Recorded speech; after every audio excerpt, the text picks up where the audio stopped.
Sua fé é sua fortuna. Autor: Neville Goddard. Tradução: Eduardo Pereira. Segunda edição. Capítulo 14. A verdadeira circuncisão. Nele também fostes circuncidados, não por intermédio das mãos humanas, mas pela circuncisão feita por Cristo. Colossenses 2, versículo 11. A circuncisão é a operação que remove o manto que esconde a face da criação. A circuncisão física nada tem a ver com a espiritual. O mundo inteiro poderia ser circuncidado fisicamente e ainda continuaria imundo e cego, e liderado por cegos. Os circuncidados espiritualmente tiveram o manto da escuridão removido e reconhecem-se a si mesmos como sendo Cristo, a luz do mundo. Deixe-me agora executar uma operação espiritual em você, leitor. A circuncisão é realizada no 8º dia após o nascimento, não porque este dia tem um significado especial, ou porque de qualquer forma difere de outros dias, mas sim porque o 8º algarismo é representado por uma figura que não tem nem começo e nem fim. Além disso, os antigos simbolizavam o número 8 como uma ligação do interno ao externo, o elo onde se origina o mistério da criação.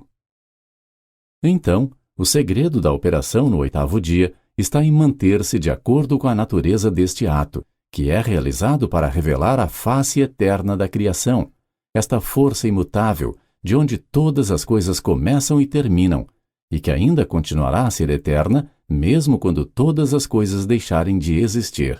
Esta força misteriosa é a sua consciência de ser. Neste exato momento, você está ciente de sua existência, e você está ciente de existir como pessoa. A sua pessoa é o manto que te esconde do ser que você é realmente, pois antes de qualquer coisa, primeiro, você é consciente de existir. Depois é que você vem a ser consciente de ser homem. Depois que o manto do homem é colocado sobre a sua face, é que você passa a se tornar consciente de ser um membro de uma certa família, de uma nação, etnia, credo e etc. O manto a ser removido na circuncisão espiritual é o manto do homem. Mas antes que isso possa ser feito, você deve cortar as suas aderências de raça, nação, família e assim por diante. Nessa nova ordem de vida, não há mais diferença entre grego e judeu, circunciso e incircunciso, bárbaro e cita, escravo e mestre, mas somente Cristo, que está em tudo e é tudo. Colossenses 3, versículo 11. Você deve deixar pai, mãe e irmão para seguir-me. Para isso, você deve parar de identificar-se com estas divisões e concepções, tornando-se indiferente a tais rótulos. A indiferença é a faca que corta. O sentimento é o laço que une. Quando você conseguir olhar para a humanidade como uma grande irmandade sem distinção de raça ou credo, então você saberá que você se separou destas aderências. Ao cortar estes laços, tudo o que o ainda separará do seu verdadeiro ser é a sua crença de que você é homem. Para remover este último manto, você deve abandonar a sua concepção de si mesmo como homem, reconhecendo apenas a existência do seu ser. Em vez da consciência que eu sou o homem, deixe que exista apenas o eu sou, sem face, sem forma e sem imagem.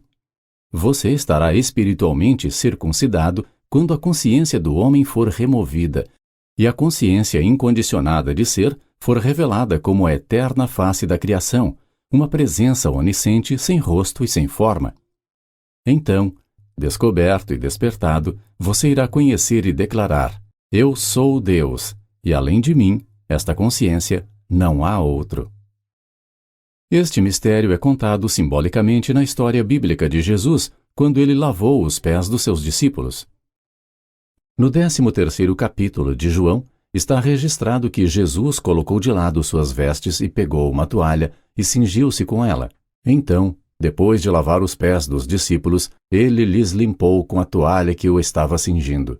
Pedro recusava aceitar que o mestre lavasse os seus pés, por achar-se indigno desta honra. Mas lhe foi dito que, a menos que os seus pés fossem lavados, ele não teria parte alguma com Jesus. Então, ao ouvir isso, ele rogou: Senhor, não só os meus pés, mas também as minhas mãos e minha cabeça. Respondeu-lhe Jesus: aquele que se banhou não necessita lavar senão os pés, pois no mais está todo limpo. O senso comum diz a você, leitor, que um homem não pode ficar completamente limpo só porque os seus pés foram lavados. Com isso, você pode descartar esta história e considerá-la fantasiosa, ou, então, você pode procurar pelo significado por detrás dela. Todas as histórias da Bíblia são um drama psicológico que ocorre na consciência do homem, e esta não é uma exceção. Esta lavagem dos pés dos discípulos é uma história oculta da circuncisão espiritual, ou da revelação dos segredos do Senhor. Jesus representa o Senhor.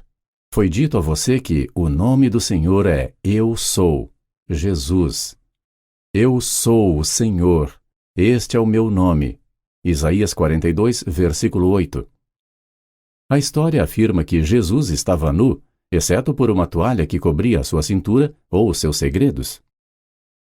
Jesus, ou o Senhor, simboliza a sua consciência de ser, cujos segredos estão escondidos pela toalha, a concepção do homem. Os pés simbolizam o entendimento que deve ser lavado pelo Senhor para que todas as crenças humanas ou concepções de si mesmo sejam limpas. Quando a toalha é removida para secar os pés, os segredos do Senhor são revelados. Em suma, a remoção da crença de que você é homem revela em sua consciência a face da criação. O homem é a pele que esconde a face do Criador. Eu sou o Senhor, escondido pelo manto do homem.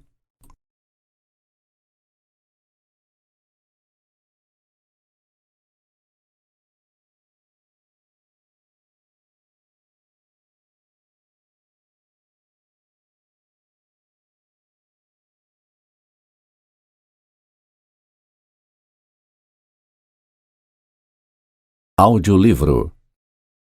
Sua fé é sua fortuna. Autor: Neville Goddard. Tradução: Eduardo Pereira. Segunda edição. Capítulo 15. O intervalo de tempo. Não se perturbe o vosso coração. Credes em Deus. Crede também em mim. Na casa de meu pai há muitas moradas. Se não fosse assim, eu vos teria dito. Eu vou para preparar-vos um lugar, e se eu for para vos preparar o lugar, retornarei outra vez e vos tomarei para mim, para que onde eu estiver, estejai vós também. Pois para onde eu vou, vós conheceis o caminho. Disse-lhe Tomé: Senhor, não sabemos para onde vais. Como podemos saber o caminho? Respondeu-lhe Jesus: Eu sou o caminho, a verdade e a vida. Ninguém vem ao Pai senão através de mim. Se vós conheceis a mim, também conheceis a meu Pai, e desde já o conheceis, e o tendes visto. Disse-lhe Felipe: Senhor, mostra-nos o Pai, e isto nos basta. Respondeu-lhe Jesus: Há tanto tempo que eu estou convosco e ainda não me conheces? Felipe, quem viu a mim, viu o Pai. Como dizes tu, mostra-nos o Pai? Não crês tu que eu estou no Pai e que o Pai está em mim? As palavras que vos digo, não as digo por mim mesmo, mas o Pai que permanece em mim é quem faz as suas obras. Crede-me que eu estou no Pai e que o Pai está em mim. Crede ao menos por causa das suas próprias obras. Em verdade vos digo, aquele que crê em mim, esse também fará as obras que eu faço, e as fará maiores do que estas, porque eu vou para o Pai. E tudo quanto pedirdes em meu nome, eu o farei, para que o Pai seja glorificado no Filho. Se me pedirdes alguma coisa em meu nome, eu a farei. Se me amardes, guardareis os meus mandamentos. João 14, versículos 1 ao 15. O em mim, em que você deve acreditar, é a sua consciência. O eu sou, pois este é Deus. Esta também é a casa do Pai, que contém dentro de si todos os possíveis estados de consciência. Cada estado condicionado da consciência é chamado de morada. Este diálogo sempre acontece dentro de si mesmo. O seu eu sou, a consciência incondicionada, é o Jesus Cristo que fala ao ser condicionado, ou a consciência de João da Silva. A afirmação eu sou João, do ponto de vista espiritual, refere-se a duas pessoas, ou seja, Cristo, o eu sou, e João. Então eu vou preparar um lugar para você, movendo seu estado de consciência atual para o estado desejado. Esta é uma promessa do seu Cristo, ou a sua consciência de ser, a sua atual concepção de si mesmo, avisando que você vai deixar sua consciência atual para se apropriar de outra. O homem é tão escravo do tempo que, quando ele se apropria de um estado de consciência que ainda não é visto pelo mundo, se esse estado apropriado não se expressar imediatamente como realidade, o homem logo perde a fé em sua reivindicação, e então ele imediatamente a descarta e retorna ao seu antigo estado estático de ser.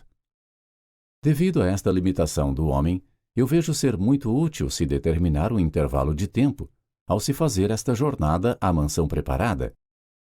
Espera-me um pouco mais e mostrar-te-ei que ainda há razões a favor de Deus. Jó 36, versículo 2. Nós temos em catálogo todos os diferentes dias da semana, meses e estações do ano. Sendo assim, por que você e eu frequentemente costumamos dizer: hoje o dia está parecendo domingo? Ou parece segunda-feira? Ou parece sábado? E etc. Também às vezes dizemos: parece que o ano só começa depois do carnaval. Isto é prova concreta de que você e eu temos sentimentos associados ao passar do tempo, aos eventos e aos diferentes dias, meses e estações do ano. Por causa desta associação, nós podemos a qualquer hora viver conscientemente no dia ou período que nós escolhermos. Não defina esse intervalo egoisticamente em dias e horas, só por você estar ansioso para recebê-lo. Simplesmente permaneça na convicção de que o seu desejo está consumado e ele será cumprido. O tempo é um intervalo puramente relativo, e neste caso ele deve ser ignorado completamente. Esta capacidade de habitar em qualquer ponto no tempo nos permite aproveitar o tempo a favor da nossa jornada para a morada desejada. Agora eu, a sua consciência, vou a um ponto no tempo para preparar-vos um lugar. E se eu for a tal ponto no tempo para vos preparar este lugar, eu retornarei outra vez ao ponto do tempo de onde parti, e então vos tomarei para levá-lo comigo ao lugar que está preparado, para que onde eu estiver, estejai vós também. Deixe-me dar um exemplo desta jornada. Suponha que você tenha um intenso desejo. Assim como a maioria dos homens que são escravizados pelo tempo, você pode sentir que você possivelmente não poderia realizar um desejo tão grande num intervalo limitado. Mas admitindo que todas as coisas são possíveis para Deus, acreditando que Deus seja o eu dentro de você, a sua consciência de ser, você pode dizer: como João da Silva, não posso fazer nada. Mas sendo todas as coisas possíveis a Deus e sabendo que Deus é minha consciência de ser, eu posso realizar o meu desejo em pouco tempo. Como esse meu desejo será realizado, como João da Silva, não sei. Mas pela lei que governa minha existência, eu sei que será. Com esta crença firmemente estabelecida, decida o que seria um intervalo de tempo relativamente racional no qual esse desejo possa ser realizado. Novamente, deixe-me lembrá-lo para que você não reduza este intervalo de tempo só por você estar ansioso para receber o seu desejo. Determine um intervalo que seja natural. Ninguém pode te dizer qual é o intervalo de tempo necessário. Só você pode dizer o que seria um intervalo de tempo natural para você. O intervalo é relativo, ou seja, dois indivíduos nunca iriam estipular a mesma medida de tempo para a realização dos seus desejos. O tempo sempre está condicionado à percepção do homem sobre si mesmo. Ter confiança em si mesmo, de acordo com o condicionamento da sua consciência, sempre resulta em uma redução do intervalo de tempo. Se você fosse acostumado a grandes realizações, você se daria um intervalo de tempo menor do que um homem acostumado com o fracasso daria para si para realizar o seu desejo. Se hoje for quarta-feira e você decidiu que seria perfeitamente viável realizar o seu desejo no próximo domingo, então, domingo se tornará o ponto no tempo no qual você deverá se projetar. Para fazer essa projeção, você deve sair da quarta-feira e partir para o domingo. Para conseguir isso, simplesmente sinta que é domingo. Comece a ouvir os sinos da igreja, comece a sentir a tranquilidade deste dia e todas as coisas que representam o domingo para você. Na verdade, acredite que é domingo. Quando isso for alcançado, sinta a alegria de ter recebido aquilo o que, na quarta-feira, era apenas um desejo. Sinta a completa emoção de ter recebido e, em seguida, retorne para a quarta-feira, o ponto no tempo do qual você deixou para trás. Fazendo isso, você cria um vácuo na consciência ao mover-se de quarta a domingo. A natureza abomina vácuos e se apressa para preenchê-los, formando assim um molde à semelhança daquilo que potencialmente o criou, ou seja, a alegria de ter realizado seu desejo definido. Conforme você retornar para a quarta-feira, você será preenchido com uma alegre expectativa, porque você estabeleceu a consciência daquilo que deverá tomar lugar no domingo seguinte. À medida em que você segue o intervalo de quinta, sexta e sábado, nada te perturbará, independentemente das condições. Pois uma vez que você predeterminou o que você será após o sábado, esta convicção permanecerá inabalável. Tendo ido antes e preparado o lugar, e tendo retornado ao estado de João da Silva, agora você deve levá-lo com você para o lugar que você preparou através do tempo, para que ele possa compartilhar a sua alegria com você. Para onde eu estiver, estejais vós também.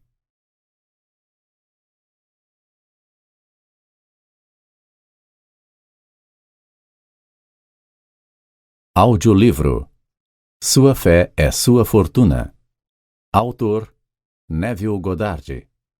Tradução: Eduardo Pereira.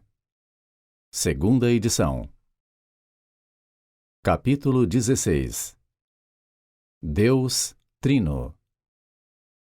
E Deus disse: façamos o homem à nossa imagem, de acordo com a nossa semelhança. Dominem eles sobre os peixes do mar, sobre as aves do céu, sobre os grandes animais e todas as feras da terra, e sobre todos os pequenos seres viventes que se movem rente ao chão. Deus, portanto, criou os seres humanos à sua imagem. A imagem de Deus os criou. Macho e fêmea os criou. Gênesis 1, versículos 26 e 27. Tendo descoberto a Deus como a essência da nossa consciência de ser, e esta realidade incondicionada e imutável, o Eu Sou, sendo nosso único Criador, vejamos agora por que a Bíblia registra uma trindade como Criadora do mundo. No versículo 26 do primeiro capítulo de Gênesis se afirma: E disse Deus, façamos o homem à nossa imagem. As igrejas se referem a essa pluralidade no discurso, destacando a presença de três presenças no momento da criação: um Deus Pai, um Deus Filho e Deus Espírito Santo. A relação existente entre o Pai, o Filho e o Espírito Santo, elas nunca tentaram explicar, pois elas ficam às escuras no que se diz respeito a este mistério. O Pai, o Filho e o Espírito Santo são três aspectos ou condições da consciência incondicionada da existência, o que chamamos de Deus.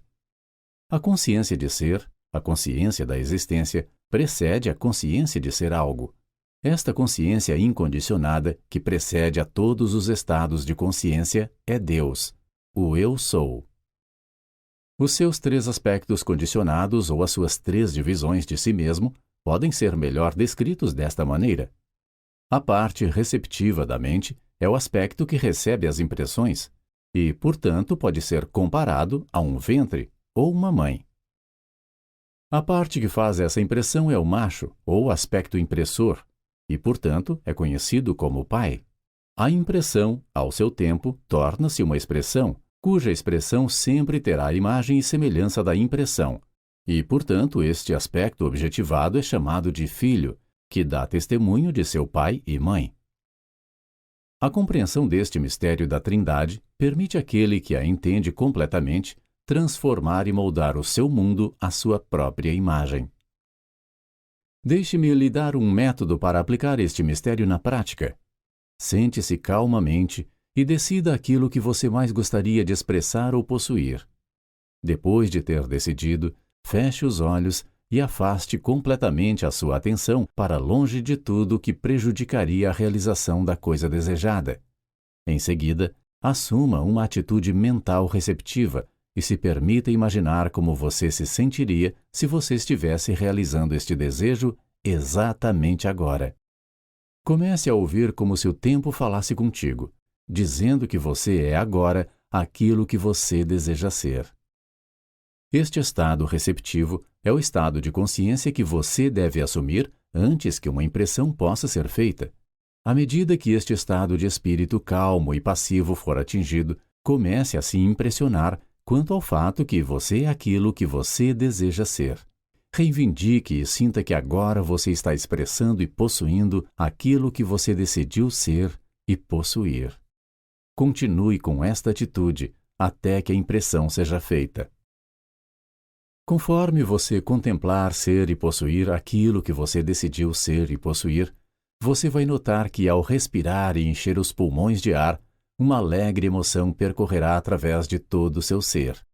Esta emoção aumenta a sua intensidade à medida que você sentir mais e mais alegria de ser aquilo que você está declarando que você é e possui. Então, em uma última inalação profunda, todo o seu ser vai explodir com a alegria da realização, e você vai saber através deste seu sentimento que você está impregnado por Deus, o Pai. Assim que a impressão for feita, abra os olhos e volte ao mundo que há alguns instantes você teve que abandonar. Com esta atitude receptiva que você gerou, enquanto você experimentava ser o que você deseja ser, você, na verdade, estava realizando o ato espiritual da criação. Então, quando você retorna dessa meditação silenciosa, você está impregnado, fecundado, gerando um filho ou impressão, uma criança que foi concebida imaculadamente sem a ajuda do homem. A dúvida é a única força capaz de destruir esta semente ou impressão. Para evitar um aborto espontâneo de uma criança tão maravilhosa, ande em sigilo pelo intervalo de tempo necessário para transformar a sua impressão em uma expressão. Não conte a ninguém sobre este nascimento espiritual. Guarde o seu segredo dentro de você, com alegria, confiante e feliz que um dia você carregará o filho desta relação com o Pai, ao expressar e possuir a natureza de sua impressão. Então, você conhecerá o mistério sobre o qual Deus disse: façamos o homem à nossa imagem e semelhança. Você saberá que esta pluralidade de deuses, neste caso, se trata dos três aspectos da sua própria consciência, e que você é esta a Trindade reunida em um conclave espiritual, para que se forme um mundo à imagem e semelhança daquilo que você é consciente de ser.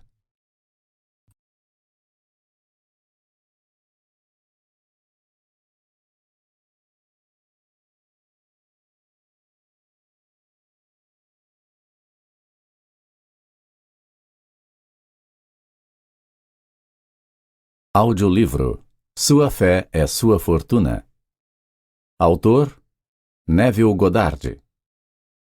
Tradução: Eduardo Pereira. Segunda edição. Capítulo 17. Oração. Quando orardes, vá para dentro do teu quarto e feche a porta, e ora a teu pai que está em segredo, e o teu pai, que vê em segredo, te recompensará abertamente. Mateus 6, versículo 6. Portanto vos afirmo, tudo quanto pedirdes em oração, tenhais fé que já o recebestes, e assim vos sucederá. Marcos 11, versículo 24. A oração é a experiência mais maravilhosa que o homem pode ter. Ao contrário das ladainhas diárias da grande maioria da humanidade, em todos os cantos da terra, que por suas vãs repetições esperam chegar aos ouvidos de Deus, a oração é o êxtase de um casamento espiritual, ocorrendo no silêncio profundo da serenidade da consciência. No seu verdadeiro sentido, a oração é a cerimônia da união com Deus. Assim como a noiva no dia do casamento abandona o nome de sua família para assumir o nome de seu esposo, da mesma forma, quem reza deve renunciar a seu nome atual, no caso, a sua natureza atual, e assumir a natureza daquilo pelo qual ele reza. Os evangelhos têm claramente instruído o homem sobre como realizar esta cerimônia da seguinte forma: quando orardes, vá para dentro do teu quarto e feche a porta, e ora a teu pai que está em segredo, e o teu pai, que vê em segredo, te recompensará abertamente. Ir para dentro do quarto é o mesmo que entrar em uma suíte nupcial.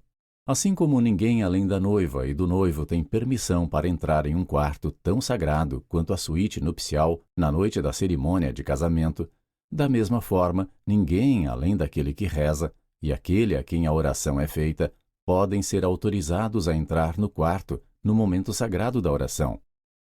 Assim como a noiva e o noivo, ao entrar na suíte nupcial com segurança, fecham a porta para o mundo exterior, então, também, aquele que entra no momento sagrado da oração deve fechar completamente as portas dos sentidos e deixar o mundo de fora, assim como todas as coisas que o cercam. E isso só é possível quando você desvia completamente a sua atenção para longe de todas as coisas que diferem daquilo com que agora você se relaciona, o objetivo do seu desejo. A segunda fase desta cerimônia espiritual é definida nas palavras: tudo quanto pedirdes em oração, tenhais fé que já o recebestes, e assim vos sucederá. Conforme você contemplar com alegria e ao ser possuído por aquilo que você deseja ser e possuir, você terá completado esta segunda etapa e, portanto, terá realizado espiritualmente as etapas do casamento e da geração. A atitude receptiva da mente no momento da oração ou do contemplamento pode ser comparada à noiva ou a um ventre. Por isso, este é o aspecto da mente que recebe as impressões. Aquilo que você contempla ser é o noivo, e por isso ele tem o nome ou a natureza que você terá que assumir na cerimônia, e portanto é ele quem faz a impregnação. Assim, você tem que abrir mão do seu nome ou sua natureza atual para assumir o nome ou a natureza do seu desejo. Tomado pela sua contemplação e tendo assumido o nome e a natureza da coisa contemplada, todo o seu ser se emociona com a alegria de ser o que você deseja. Esta emoção que atravessa todo o seu ser à medida em que você se conscientiza do seu desejo é a prova que você está tanto casado quanto impregnado. Quando você retornar desta meditação silenciosa, a porta do mundo que você deixou para trás será aberta uma vez mais. Mas desta vez, você retornará para o mundo como uma noiva grávida. Você retornará totalmente mudado, embora ninguém, além de você, saiba deste maravilhoso romance. Porém, o mundo verá, em muito pouco tempo, os sinais de sua gravidez, pois você começará a expressar aquilo que você sentiu-se ser no momento da sua oração.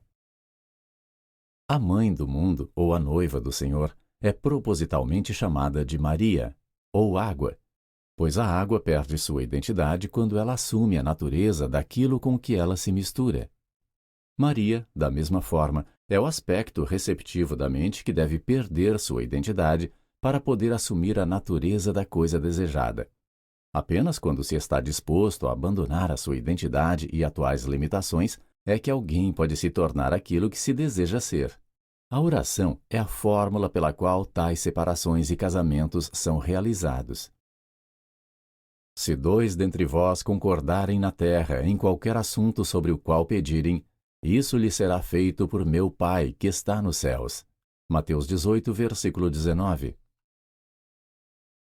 Os dois concordando são você, a noiva, e o objeto do seu desejo, o noivo.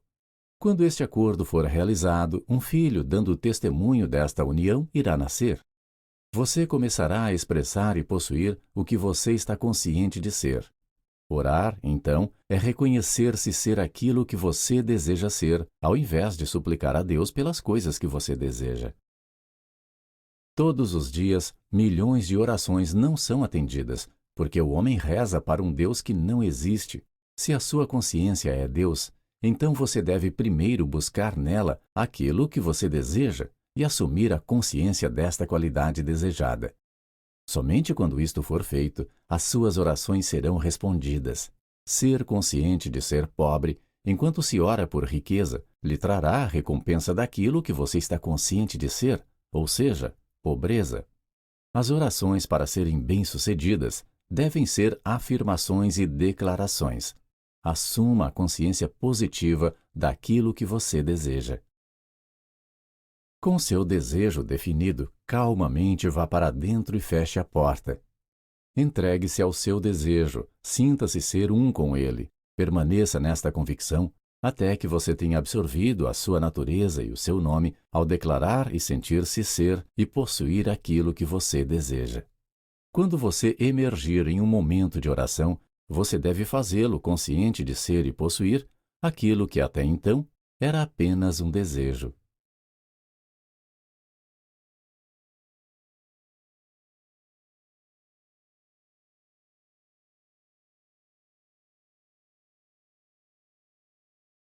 Audiolivro. Sua fé é sua fortuna. Autor: Neville Goddard. Tradução: Eduardo Pereira. Segunda edição. Capítulo 18. Os 12 discípulos. Jesus, tendo chamado seus 12 discípulos, deu-lhes poder para expulsar espíritos imundos e curar todas as doenças e males. Mateus 10, versículo 1. Os 12 discípulos representam os 12 atributos da mente que podem ser controlados e disciplinados pelo homem. Quando disciplinados, eles sempre obedecerão ao comando de quem os disciplinou. Estes 12 atributos, no homem, são os potenciais de cada mente. Quando indisciplinados, as suas ações desordenadas assemelham-se mais às ações de uma multidão desorientada do que às táticas de um exército treinado e disciplinado. Todas as instabilidades e confusões que envolvem o homem podem ser atribuídas diretamente a estes 12 atributos, que são mal controlados pela mente humana em seu estado atual de inércia. Até que eles sejam despertados e disciplinados, eles permitirão que cada boato, sensação ou emoção os abalem. Quando os 12 estiverem disciplinados e sob controle, aquele que o fizer dirá a eles: Já não vos chamo de servos, porque o servo não sabe o que faz o seu senhor, mas eu vos chamo de amigos, pois tudo que ouço de meu Pai, eu compartilho convosco. João 15, versículo 15. Ele saberá que, de agora em diante, cada característica da mente que ele conseguir disciplinar será um amigo e aliado, e que irá protegê-lo. Os nomes dos 12 aspectos revelam as suas naturezas. Esses nomes não são dados a eles até que eles possam ser chamados ao discipulado. Eles são Simão, que mais tarde foi chamado de Pedro, André, Tiago, João, Felipe, Bartolomeu, Tomé, Mateus, Tiago, filho de Alfeu, Tadeu, Simão, o Zelote, e Judas. O primeiro aspecto a ser chamado e disciplinado é Simão, ou a capacidade de saber escutar. Esta faculdade, quando elevada ao nível de um discípulo, permite que apenas determinadas impressões cheguem à consciência, apenas aquelas às quais os ouvidos são instruídos a deixarem entrar. Não importa o que a sabedoria do homem venha a dizer, ou o que a evidência dos seus sentidos lhe mostre, se tais sugestões e ideias não estiverem de acordo com o que ele ouve, ele permanecerá intransponível. Esta faculdade, quando instruída pelo seu Senhor, sabe que cada sugestão que ela permitir entrar pelos portões do céu, os ouvidos, irá chegar ao seu Senhor e Mestre, a consciência, e deixará a sua impressão, e esta impressão, com o tempo, se tornará uma expressão. A instrução para Simão é que ele garanta que somente visitantes dignos e honrosos entrem no templo do Senhor, a consciência. Nenhum erro seu passará por despercebido e nem será escondido de seu mestre, pois cada expressão na vida mostrará ao seu Senhor quem ele consciente ou inconscientemente recebeu. Quando Simão se mostrar ser um discípulo fiel e verdadeiro através de seu trabalho, em seguida ele receberá o sobrenome de Pedro, ou Pedra, o discípulo impassível, que não pode ser subornado ou coagido, não importa qual seja o visitante. Ele será chamado pelo seu Senhor como Simão Pedro, aquele quem ouve fielmente as ordens do Senhor e que além delas nada escuta. Este Simão Pedro é aquele quem descobre o Eu Sou como o Cristo, e por causa desta sua descoberta, lhe são entregues as chaves do céu, e sobre esta pedra se edifica o templo de Deus. As construções devem ter bases sólidas, e somente uma audição disciplinada pode, ao perceber que o Eu Sou é Cristo, permanecer firme e inabalável, sabendo que eu sou Deus e além de mim não há nenhum Salvador. O segundo aspecto a ser chamado ao discipulado é André, ou coragem. Quando o primeiro aspecto, a fé em si mesmo, é desenvolvido, ele automaticamente chama o seu irmão, a coragem. A fé em si mesmo não pede a ajuda de nenhum homem, mas sozinha e silenciosamente se apropria da consciência da qualidade desejada, e apesar da razão ou das evidências de seus sentidos provarem o contrário, ela continua fiel, esperando pacientemente com a certeza que a sua afirmação invisível, se mantida, será realizada. Tal fé desenvolve uma coragem e uma força de caráter que vão muito mais além do que os maiores sonhos do homem indisciplinado, cuja fé está apenas nas coisas que vê. A fé do homem indisciplinado, na verdade, não pode ser chamada de fé, porque se lhe tomarem os medicamentos, os exércitos ou a sabedoria do homem, nos quais a sua fé é depositada, esta fé e coragem também serão tomadas. Mas para aquele que é disciplinado, o mundo inteiro poderia ser tomado, e ainda assim permaneceria fiel no conhecimento que o estado de consciência em que ele habita irá, no seu devido tempo, encarnar em si. Essa coragem é o irmão de Pedro, André, o discípulo, que sabe ousar, cumprir e manter discrição. Os próximos dois a serem chamados também estão relacionados. Estes são os irmãos Tiago e João. Tiago, o justo, o juiz justo e seu irmão João, o amado. A justiça, para ser sábia, deve ser administrada com amor, sempre oferecendo a outra face em todos os casos, retornando o bem para o mal, o amor para o ódio, a não violência para a violência. O discípulo Tiago, símbolo de um julgamento sábio quando promovido para o alto cargo de um juiz supremo e disciplinado, deverá manter os olhos vendados para que ele não seja influenciado pela carne e nem julgue as coisas pelas aparências. O julgamento disciplinado deve ser realizado por uma pessoa que não se deixe levar pelas aparências. Aquele quem chama esses irmãos ao discipulado continua fiel ao seu comando proposto, ou seja, a ouvir apenas o bem. O homem que tem esta qualidade da mente disciplinada é incapaz de ouvir e aceitar como verdade qualquer coisa que não preencha o seu coração com amor ao ser ouvida, seja esta coisa dita por si mesmo ou pelos outros. Estes dois discípulos ou aspectos da mente estão unidos como se fossem um só e são inseparáveis quando despertados. Aquele que é disciplinado perdoa todos os homens por serem o que são. Ele, por ser um sábio juiz, sabe que todo homem expressa perfeitamente aquilo que ele é consciente de ser como homem. Ele sabe que toda manifestação repousa sobre o fundamento imutável da consciência e que as mudanças de expressão só podem ser realizadas através das mudanças de consciência.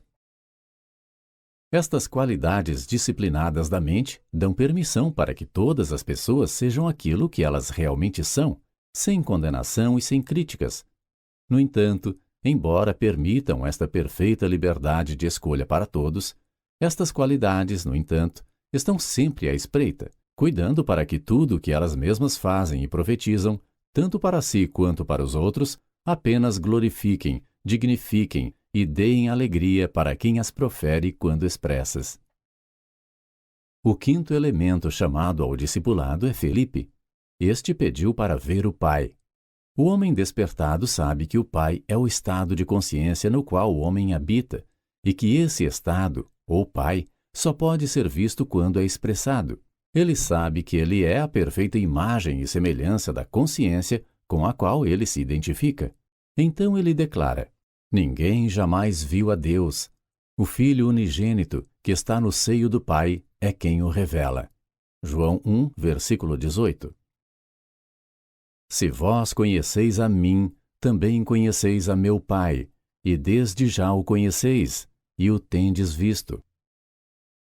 Disse-lhe Felipe: Senhor, mostra-nos o Pai, e isso nos basta. Respondeu-lhe Jesus: há tanto tempo que estou convosco e ainda não me conheces? Felipe, quem viu a mim, viu o Pai. Como dizes tu, mostra-nos o Pai? Não crês tu que eu estou no Pai e que o Pai está em mim? As palavras que eu vos digo, não as digo por mim mesmo, mas o Pai que permanece em mim é quem faz as suas obras. João 14, versículos 7, 8, 9 e 10. Eu e meu Pai, a consciência e a sua expressão, Deus e o homem, são um. Este aspecto da mente, quando disciplinado, persiste até que ideias, ambições e desejos se tornem realidades físicas. Este é o aspecto que afirma: apesar de saber que os vermes devorarão a minha pele e o meu corpo, ainda em minha carne eu verei a Deus. Jó 19, versículo 26. Ele sabe como manifestar a palavra, como dar forma ao que não tem forma. O sexto discípulo se chama Bartolomeu.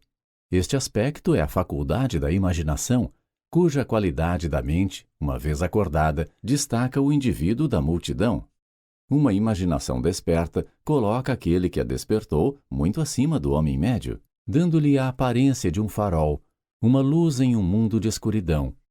Nenhuma outra qualidade separa tanto o homem do homem quanto a imaginação disciplinada. Esta é a separação do joio e do trigo. Aqueles que mais contribuem para a sociedade, em sua maioria, são os nossos artistas, cientistas, inventores e todas as pessoas que possuem uma vívida imaginação. Se uma pesquisa fosse feita para descobrir a razão por que tantos homens e mulheres com um bom nível de formação educacional fracassam em seus anos pós-faculdade, ou se fosse feita uma para descobrir o motivo da diferença de poder aquisitivo entre as massas, não restaria nenhuma dúvida que a imaginação possui grande parte nisso. Tal pesquisa mostraria que a imaginação é o que faz alguém ser um líder, enquanto a falta dela é o que torna alguém um seguidor. Ao invés de desenvolver a imaginação das pessoas, nosso sistema educacional muitas vezes a sufoca, ao tentar colocar na mente das pessoas a sabedoria que a ele convém. Nosso sistema o obriga a memorizar uma quantidade enorme de livros, que em breve serão refutados por livros mais atualizados e assim por diante. A educação não é dada ao se tentar colocar sabedoria dentro do homem. Seu propósito, na verdade, é extrair e revelar a sabedoria que está latente dentro dele. Você, leitor, convoque a Bartolomeu para o discipulado, pois apenas quando essa qualidade se juntar ao discipulado, você terá a capacidade de conceber ideias que irão te elevar, além das limitações do homem comum. O sétimo é chamado de Tomé. Esta qualidade, quando disciplinada, duvida ou nega a todos os rumores e sugestões que não estejam em harmonia com o que Simão Pedro tenha sido ordenado a deixar entrar. O homem que é consciente de ser saudável, não por sua saúde hereditária, suas dietas ou do clima em que vive, mas por conhecer e por ter despertado o estado de consciência em que habita. Não importa quais sejam as condições em que o mundo se encontra, ele continuará a expressar a saúde. Ele poderá ouvir através da imprensa, do rádio e dos sábios do mundo que uma praga está varrendo a terra, e ainda assim ele permanecerá inabalável e indiferente. Tomé, o cético, quando disciplinado, negará a doença ou qualquer outra coisa que não esteja em harmonia com a consciência a qual ele pertence, para que nada tenha o poder de afetá-la. A qualidade do questionamento, quando disciplinada, protege o homem de receber as impressões que não estejam em harmonia com a sua natureza. Ele adota uma atitude de total indiferença em relação a todas as sugestões que são estranhas ao que ele deseja expressar. O questionamento disciplinado não é uma luta ou um esforço, mas sim uma total indiferença. Mateus, o 8º, é o dom de Deus. Esta qualidade da mente revela os desejos do homem como se eles fossem presentes de Deus. O homem que chama este discípulo para si sabe que todos os desejos do seu coração são um presente do céu e que eles contêm em si o plano e o poder de sua autoexpressão. Este homem nunca questiona a forma de sua manifestação. Ele sabe que o plano de expressão nunca é revelado ao homem, pois os caminhos de Deus só se revelam ao se passar por eles. Ele aceita totalmente os seus desejos como se fossem presentes já recebidos e segue o seu caminho em paz, na certeza que eles vão acontecer. O 9º discípulo é Tiago, filho de Alfeu. Ele é a capacidade de discernimento. Uma mente clara e ordenada é a voz que chama esse discípulo para si. Esta faculdade percebe aquilo que não é revelado aos olhos do homem. Este discípulo não julga pelas aparências, pois ele tem a capacidade de perceber a fonte das causas e, sendo assim, ele nunca é enganado pelas aparências. A clarividência é a faculdade que desperta quando esta qualidade é desenvolvida e disciplinada. Não a clarividência de cerimônias e rituais mediúnicos, mas a verdadeira clarividência, a clareza de ver todos os aspectos de uma situação. Ou seja, este aspecto da mente tem a capacidade de interpretar aquilo que é visto. Discernimento, ou a capacidade de diagnosticar, é a qualidade de Tiago, filho de Alfeu. Tadeu, o 10º, é o discípulo da gratidão, uma qualidade da qual o homem indisciplinado lamentavelmente não possui. Quando esta qualidade de louvor e ação de graças é despertada dentro do homem, ele sempre carrega as palavras "Obrigado, Pai" em seus lábios. Ele sabe que o seu agradecimento pelas coisas não vistas lhe abre as comportas do céu, que lhes dão presentes que vão além da sua capacidade de receber, e são derramados sobre ele. O homem que não é grato pelas coisas que recebe não se torna um bom candidato a receber muitos presentes de uma mesma fonte. Até que esta qualidade da mente seja disciplinada, o homem não verá a flor do deserto como uma rosa. Gratidão e reconhecimento são para os dons invisíveis de Deus, os seus desejos, aquilo que a chuva e o sol são para as sementes invisíveis no seio da terra. O 11º aspecto a ser convidado é Simão de Canaã.